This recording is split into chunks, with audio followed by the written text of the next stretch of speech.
Hello and welcome everyone to this month's edition of the Research Roundup from Fidelity Digital Assets. This is our monthly video series where we go over some of the latest trends, news stories, and data we're watching.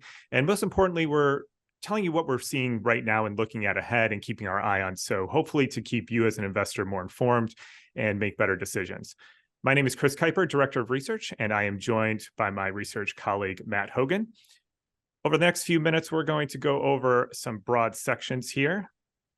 We'll start with recent price action, go over a few of the news stories, and then look at where we're at in the cycle, along with a couple of interesting things going on with Bitcoin fees. So let's get right into it. Certainly some interesting price action recently here. This is our year-to-date chart with both Bitcoin and Ether tokens. It's year-to-date, so as we roll into the end of the year here, we're getting close to a full year of performance. Bitcoin up over 120%, maybe even closer to 125% as of today, and ETH not too shabby either, 75% for the year. And recently, for the past month, a lot of that performance has been transpiring just in the past month alone, 31% increase for Bitcoin, 28% for Ether. Matt, what are some of the things going on here? Obviously, we can see the price performance. We don't always know what's going on. It's a bit of speculation, but what are some of the narratives we've been seeing and talking about recently? Yeah, I mean, it's certainly interesting looking at those two charts overlaid, seeing the similarities there.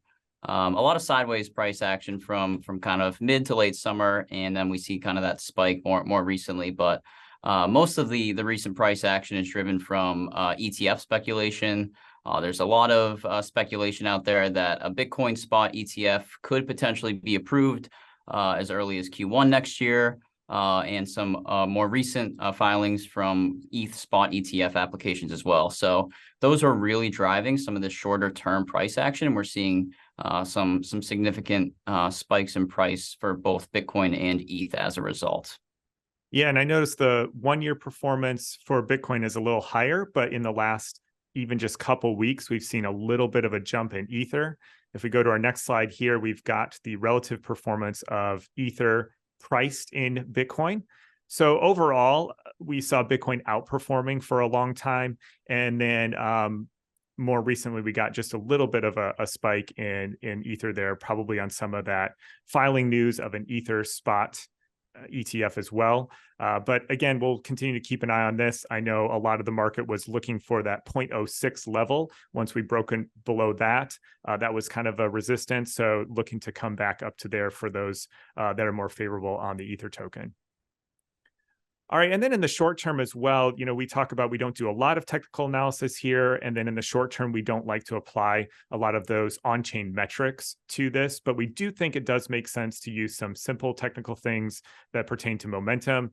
Both Bitcoin and other digital assets are very affected by momentum, or we see a lot of momentum waves in these assets. So we do think it makes sense to look at these on a shorter term basis, and then just look at simple things like the simple moving average or RSI.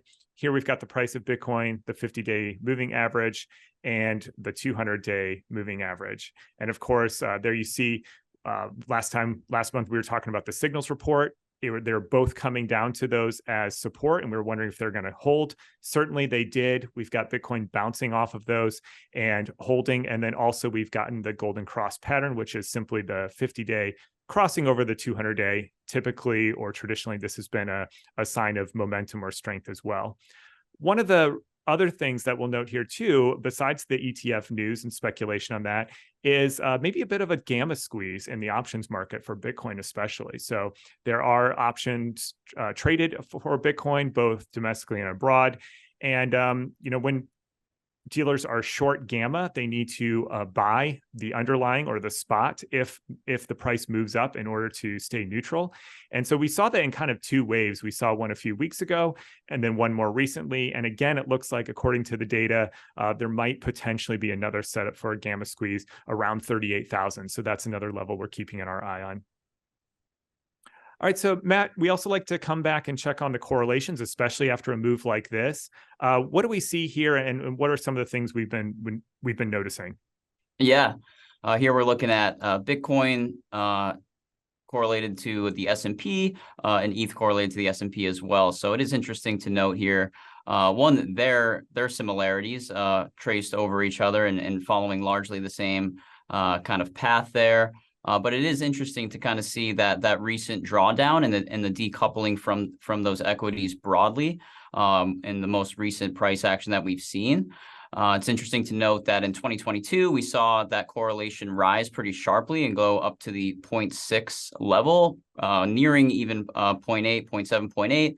And that was largely driven by broader market sell-offs. They say correlations often go to 1 in times of financial stress. And so as larger, broader markets we're kind of under stress, crypto and digital assets during some of that bear market, was definitely being affected by some of that activity as well. But we saw some of those correlations come down in late 2022 and even in 2023 so far. We've seen that kind of decoupling start to happen, indicating that digital assets, are they their own asset class? Are they safe haven assets? Really, it's hard. It's a period of digital assets kind of finding their own niche area in investment portfolios. And so we've seen some of that decoupling start to happen, throughout 2023, especially in Bitcoin and ETH, moving down more recently. Yeah, so that top green chart, that was kind of the decoupling of Bitcoin and ETH that we were talking about before. I think we'd like to actually see more of that, just because Ethereum is so much different than Bitcoin. We'll talk about it later in this presentation about a piece you and I just put out on understanding proof of work and how it differs from proof of stake. And I think that really just sets these two assets apart in their investment thesis. So we would hope or like to see actually some more decoupling between Bitcoin and ETH, so they're not just traded the same. And then to your point on the other assets against something like equities, the S&P 500, I remember a year ago, we were getting to the end of the year, and one of the big questions was, is Bitcoin and other digital assets, are they going to decouple from traditional markets because they were becoming so highly correlated? And that was actually out of the ordinary. All throughout its history, these assets have had very low correlation and even a negative correlation at some point. And all of a sudden they went up, like you said, to 0.8. And we said, so is this the new norm? Is this what institutions coming into the market look like? Like they're just going to trade it like everything else? Or are they going to recognize some of the unique value propositions of these assets and actually trade them differently? And maybe this past year and into the new year is that answer. Maybe we are going to see that. Maybe people are going to recognize some of the differences. You threw around the narrative of safe haven asset. We want to be a little careful with that, like not what we're saying at this point, but I think it is something that others have mentioned and we'll continue to monitor. Maybe they do truly consider these different for many different reasons, as we pointed out in the past. All right, and then the other thing we're watching, and that's kind of a new development too, is the amount of volume and open interest we've been seeing in the derivatives market. So specifically looking at the futures market here, there's the CME, huge increase in open interest there. And the most interesting thing here is that you've got Binance now drawn on the screen, and that's held up, but now CME has surpassed it. So this is a big deal because Binance has been the big exchange, especially for derivatives and even spot, of course, too. And so they've kind of commanded the lion's share. And now all of a sudden you have a US player, CME group, coming in and a lot more people opening positions on their markets. And so this could be a sign of institutional demand finally coming to the fore here, because these are institutional players that play in this space. Each futures contract is for 5 whole Bitcoin. So you've got to be a pretty good size to play in this space. And so that kind of lends to the idea that it's more institutions, not just retail, coming to this space. Yeah, it's also interesting to note there. We see, Cboe Digital, the crypto native arm there of Chicago Board Options Exchange, list margined futures for both Bitcoin and Ether. So those will be coming to market in January. So that's another sign of increased institutional demand and adoption of this asset class. Yeah, exactly. That was that third bullet point there that I missed. So thanks for jumping in. That was an interesting development. Just this past week, they announced that in a press release that they're coming in January. And they even said that they would like to have physically settled futures and options if regulations allow. So an option to not just cash settle those derivatives, but actually take possession of the coins themselves, which I think is a very interesting development and something that could lead to some interesting dynamics too. All right, so moving on to recent news here. We're not going to go through all of these, but just so people are aware of them. And also, I forgot to point out at the beginning, we're going to have these slides available for download. So people, if they go out and download them, you can click on these underlined points as hyperlinks to take you to the full story. But I think just wrapping this up here, obviously we talked about the ETF news. It's what everyone's talking about. The next 2 points there, I think, are just more data points or more points on the journey of how this space is evolving and getting through some of the bad actors of last year. And so getting through these court systems, getting through these bankruptcy claims, all of that is good for the ecosystem. And then really these last 4 are all about layer 2 stuff. How do we move past layer 1? How do we get scale? This is something we're going to talk about in just a second as well. But I think there's going to be a lot of focus on layer 2 solutions in the new year to head. So we'll be talking and writing more about that for sure. All right, so let's go a little deeper now on the cycle here, zooming out rather than just the short-term stuff that we talked about at the beginning of the call. Zooming out, this is one of my favorite charts, looking at the drawdown in Bitcoin price from almost inception, or at least when it was trading. And you see we've had these 4 major bear markets. And so this last one has been no different with almost an 80% drawdown. But then you put price on as a logarithmic chart, and you see, even though each drawdown is bad, we go on to make a new base. So the next drawdown is higher than the last one, right? And so currently we're at about a 45% drawdown there at current levels. So coming out of that potentially or hopefully is one encouraging sign. Yeah, it's also interesting to note here, Chris, that long-term treasuries have also experienced similar drawdowns recently. So longer-term treasuries, TLT or 20-year plus treasury bonds, drawing down around that same range, minus 40 to 50%, somewhere in that range. And it is interesting to note that, again, it's not to say that this is a safe haven asset. Some might believe that, some might not. But it is interesting to note that historical areas that investors have found to be more risk-free or safe aren't necessarily safe from these drawdowns as well. It's not to say that any of these drawdowns are idiosyncratic to Bitcoin or digital assets more broadly speaking, but that these drawdowns are happening across different asset classes as well. Yeah, I think that's an excellent point. One of the bedrock staples of traditional portfolio allocation are bonds and long-term bonds. And there's big drawdowns in bonds, especially recently with yields increasing at one of the fastest rates we've seen in history. You've got that 40 to 50% drawdown in the long end of the bond curve there. Doesn't look too shabby then when you start to put these things here, or at least it doesn't look as risky when you realize that you can take on this drawdown risk in traditional assets as well. Yeah, it's a great point there, Matt. Here's another one of my favorite charts, just the Bitcoin days to return to all-time highs. So if you start at the left, that's when it made a high of that cycle. And then you see, as you go right with the chart, how many days it took to get back to that all-time level. So the 2013 took almost 1,200 days. The 2017 did it a little shorter. And then, of course, as we draw the current cycle here, we can see we're popping our head above the last 2. So Matt, what do you make of this, and what are some of the positive negatives that could lead us to bring us out, or potentially maybe not, and maybe this time is different than the past? Yeah, it's certainly interesting to look at these overlaid 2013, 2017 in the current cycle, just because we say that, history doesn't repeat itself, but it often rhymes. And it is interesting to see some of that similar trajectory that we've seen in past cycles sort of playing out, at least to date with this current cycle. But some positive potential catalysts are more positive ETF news. Again, we have some applications that are coming up for decisions from the SEC, spot Ether and spot Bitcoin. More regulatory clarity potentially in the future could be another catalyst. We have the Bitcoin halving coming up in April of 2024. So that will decrease the current block subsidy from 6.25 Bitcoin to 3.125 Bitcoin for miners. And we also are seeing increasing illiquid supply. So 70% of circulating Bitcoin supply is currently illiquid or hasn't moved in over a year. So we're seeing those numbers continue to rise, indicating that, people aren't selling their Bitcoin, people are holding. And if there is going to be more buying pressure, that could potentially provide, this upwards price action on Bitcoin potentially, because that would be coming from people that are more willing to sell. Again, if 70% are holding, that selling pressure or those willing to sell has to come from somewhere, potentially creating this upwards price pressure in the future.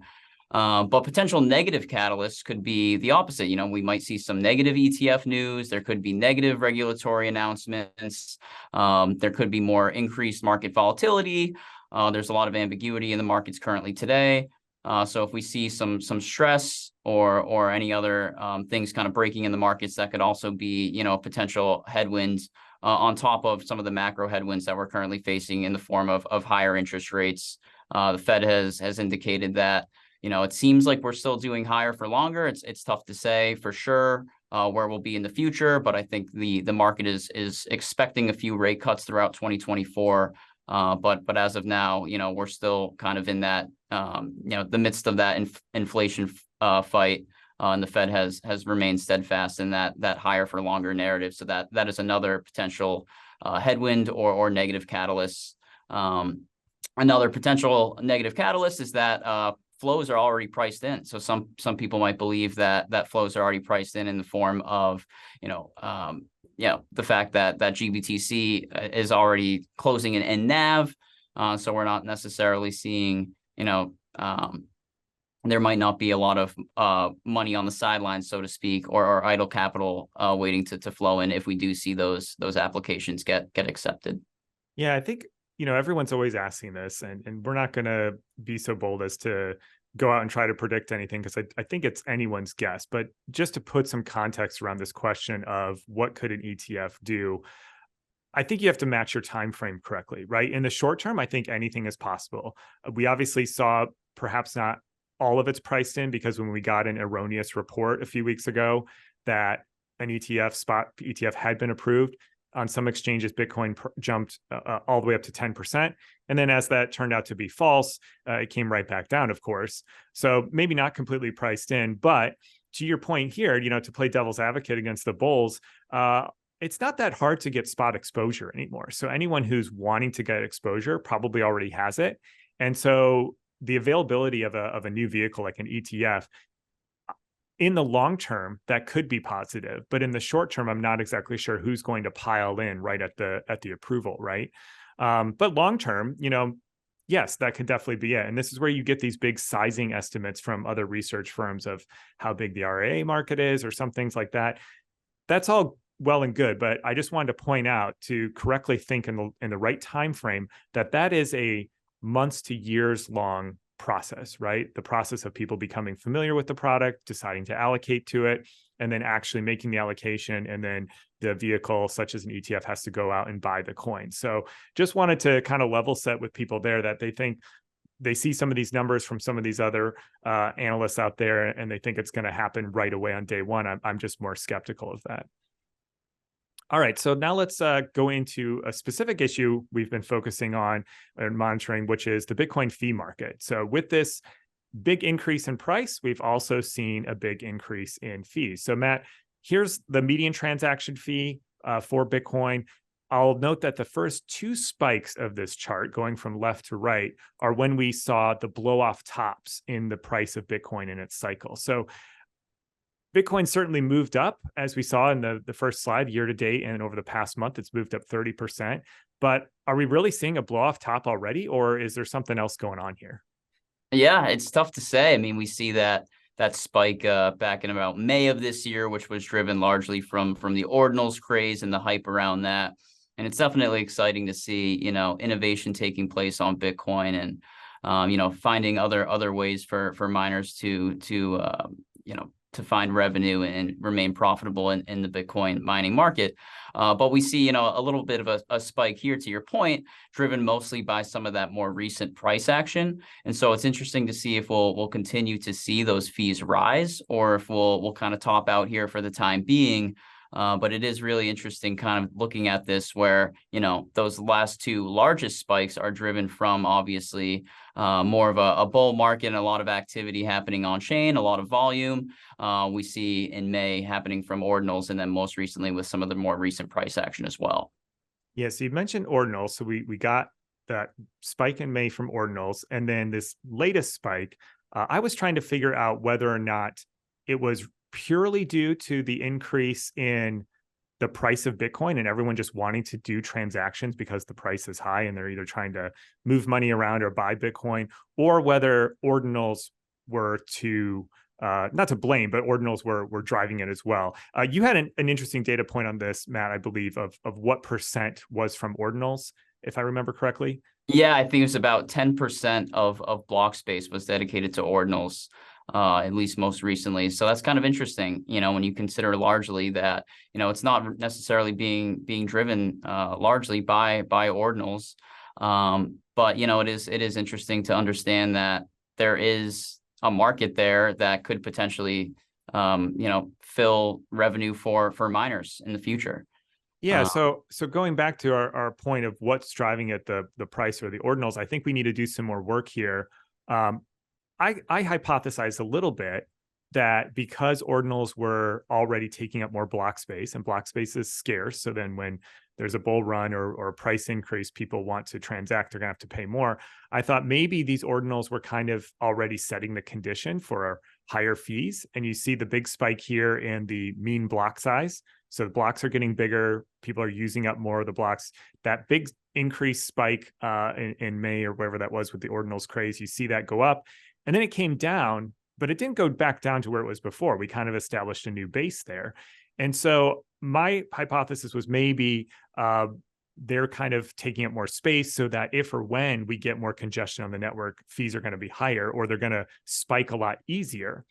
And I think you and others kind of pushed back and said, yeah, but ordinals are really just marginal buyers. They're not wanting to get transactions done in a timely manner. They're just buying up space that wouldn't have been used anyway. So I think that's fair to say. I'll counter that as well, though, in that we are seeing some big inscription sets, these ordinal sets, these NFTs on Bitcoin, whatever you want to call them.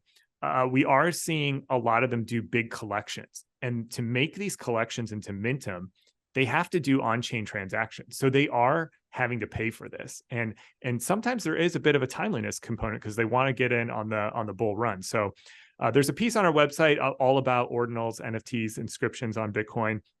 Check it out. It's very easy to read. It's not too technical. It kind of goes through a Q&A. So I'll just plug that for anyone who's not familiar with that.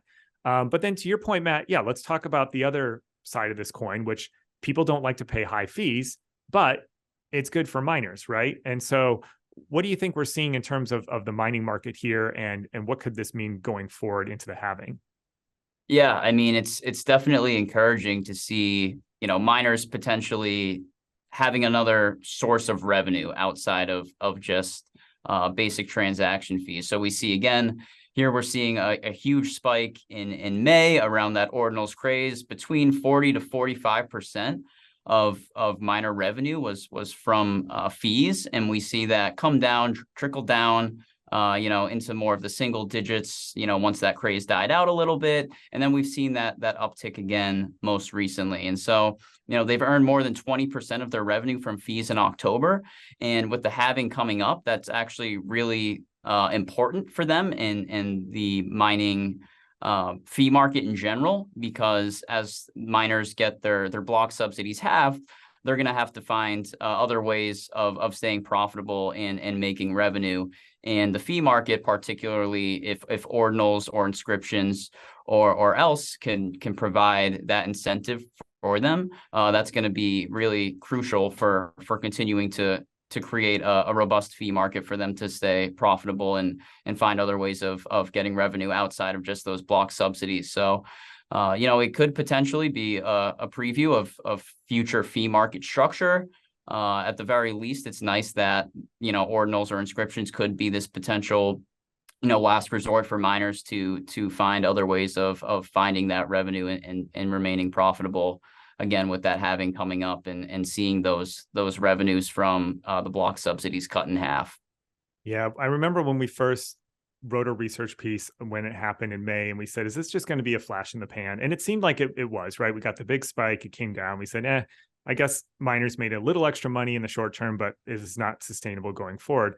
And now we're seeing it again come back. So it's not dead. And maybe it doesn't spike as high and stay up there, but it just kind of gradually comes to maybe 10, 15% or more. And that helps offset that halving that they're going to have, that where their Bitcoin revenue is going to get cut in half. And so great for miners, great for the security budget of the network, but not so great for users who want to use the network. They're going to have to pay a little more. So we'll see how the market figures this out. And then also, again, coming back to L2s, why we've seen such a big increase in building on L2s all over the ecosystems, but especially Bitcoin too, and something we're going to be watching into the new year. All right, so as we close, we'll just talk about some of the latest research we put out. Matt and I put out a piece most recently called Understanding Proof of Work. So this is a very non-technical introduction to mining and proof of work. And it's really written for the person who is an investor in the space, and they need to understand it at the most basic technical level. But most importantly, it gets at, this is not just something that the network needs to operate. It's actually something that lends itself to different investment characteristics of the Bitcoin token itself. So these things really work together. There's an alignment of this system and the investment proposition of Bitcoin. And that's really what we wanted to get across. We still have our signals report. I know we previewed that last time. So again, check that out as well. And then we refreshed our persistent Bitcoin criticisms piece as well. So this was a piece that's very evergreen. Everything still stands when it was written years ago, but we gave it a refreshed some of the data. And then we also added 4 new criticisms in there. And these were criticisms that, unlike the others, we didn't think were easily, debunked or there was a lot of misconceptions about them. Rather, these are criticisms that we think are real, that the investor needs to consider. There's a non-zero chance of these things happening. So we want to be fair and say, look, there are some concerns. They're not the ones you probably heard about, but here's the ones that we think actually do matter. So definitely go check that out. Also go to our website, fidelitydigitalassets.com, click on the research tab. You can see all of our research there. There's also a place to sign up, so you get all the latest research into your inbox, and it makes sure you're on our distribution list so you don't miss anything. So thanks again. We'll see you next month, not for our regular video, but we're actually going to skip the regular video for the holidays. And then we're going to come back early in January. And we're going to talk about our 2024 look ahead piece. So this is a annual tradition we do. We're going to break down the things that we see coming up in the year ahead, what we think is going to be important, what we're watching, and we're going to have a lot of fun with it. We're going to talk about some of our predictions and some of the things we think will happen. So stay tuned for that as well. Thanks.